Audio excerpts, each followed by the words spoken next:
है जब हम कैरेक्टर को निभाते हैं तो उसको जीना भी पड़ता है। तो गमन से लेकर के 2611 तक आप में क्या क्या बदलाव आए, जो रोल्स जो कैरेक्टर्स आपने किए हैं उसमें उस कैरेक्टर्स को निभाते निभाते आप में क्या चेंजेस आए? नहीं, एक तो पहले समाज में जो घट रहा है उसकी वजह से मुझे जो बदलाव आता है उसकी वजह से मैं उस तरह के किरदार करने की सोचता हूँ। क्योंकि मुझ में जो बदलाव आता है, मेरी सोच में बदलाव आता है, उसकी वजह होती है सुबह का अखबार। वो अखबार में जो पढ़ता हूँ उससे वो घुटन होती है, सफोकेशन होता है, चीड़ आती है, वो सब कुछ है। तो इसलिए मैं कहता हूँ कि मेरे पास जरिया है जिसके ज़रिए ये सब निकल जाता है। लेकिन एक हाथ किरदार करते हुए मुझ में कोई बदलाव, परिंदा का करते हुए मुझ में कोई बदलाव आया का तो वो नहीं आया, लेकिन मुझे तकलीफ ज़रूर हुई। क्रांतिवीर करते हुए मुझे तकलीफ हुई। क्रांतिवीर 93 के जो कम्युनल राइट्स थे उस पर आधारित थी, तो उस दायरे से गुजरते हुए बहुत तकलीफ होती है, वो तो होना है। लेकिन उसमें मुझ में क्या बदलाव आया? मुझ में बदलाव नहीं आया, लेकिन वो तकलीफ सोच में बहुत कुछ बदलाव आता है जब ये घटता है तब, और वो उसका परिणति होती है वो फिल्म बनाने में। 2611 ये परिणति है, क्रांतिवीर ये परिणति है।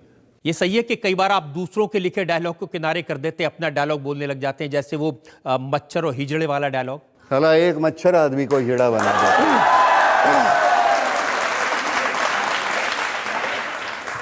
क्या करे साला, एक मच्छर आदमी को हीड़ा बना देता है। सुबह घर से निकलो, भीड़ का हिस्सा बनो, शाम को घर जाओ, दारू पियो, बच्चे पैदा करो, सुबह तलक फिर एक बार मर जाओ।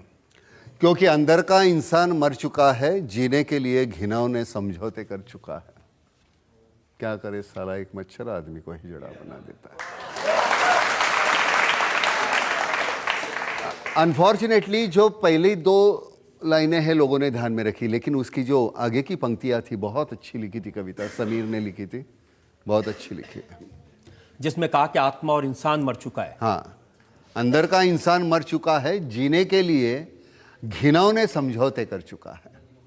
क्या करे साला, एक मच्छर आदमी। बहुत अच्छा लिखा। नाना, एक और ब्रेक ले लेते बिल्कुल ले लो।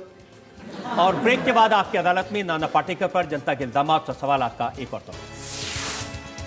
इसी की तरफ आप अट्रैक्ट नहीं हुए? सभी की तरफ अट्रैक्ट हुए ना, वही तो बोल रहा हूं।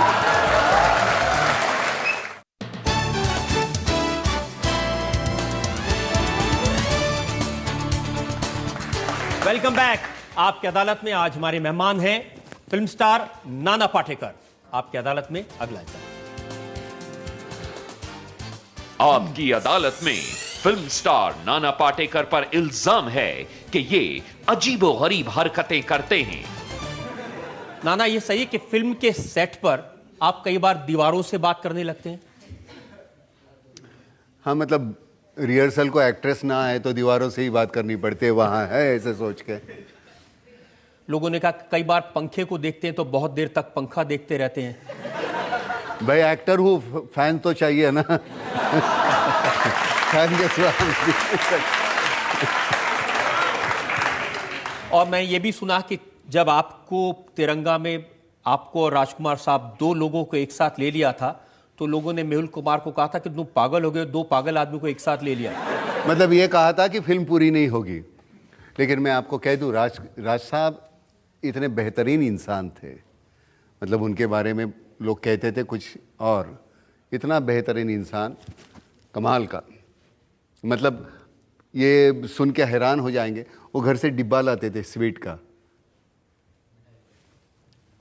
नाना